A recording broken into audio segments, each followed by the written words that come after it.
भूतों की कहानी। पानी के भूत की कहानी। यह कहानी एक गांव की है। जब गांव वालों को इस बात का पता चला तो कोई भी वहां पर नहीं जाता था।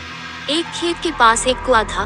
भूत की कहानी। उसमें ज्यादा पानी तो नहीं था, बट गांव वालों के अनुसार वहां पर कोई भूत था, इसलिए वहां पर कोई नहीं जाता था। एक दिन की बात है, एक आदमी अपने खेत में पानी दे रहा था।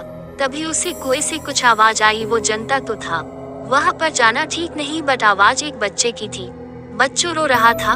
बच्चे की आवाज सुनकर उस आदमी से नहीं रहा गया और वह देखने के लिए चला गया। उसने बहुत देखा पर वहां पर कोई नहीं था।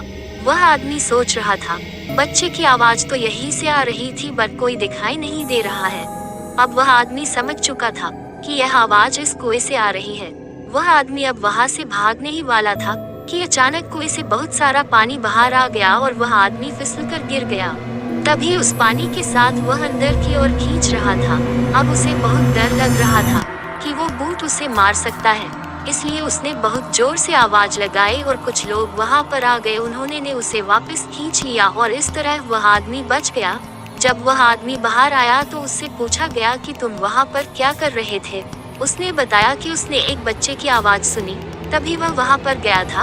अब सभी लोग समझ गए थे कि वह भूत हर तरह से किसी न किसी को बुलाना चाहता था। उसके बाद उस कुएं को बहुत से लोगों ने बंद कर दिया और उसके चारों ओर दीवार कर दी गई, जिससे सभी लोग सुरक्षित हो सके।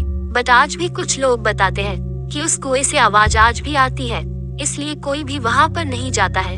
कुछ किस्से सच्चे होते हैं और उनको जानने के बाद वहां पर कोई नहीं जाता है। इसलिए अगर आपको भी ऐसी कोई बात याद है तो आप हमें यहाँ पर भेज सकते हैं। हमारी दुनिया में ऐसी बहुत सी बातें हैं जो कुछ लोग आज भी नहीं जानते हैं। जब तक हमें यकीन नहीं होता है तब तक हम उस बात पर यकीन नहीं करते हैं, मगर कुछ बातें हमें किसी के द्वारा ही पता चल पाती है। पानी के भूत की कहानी।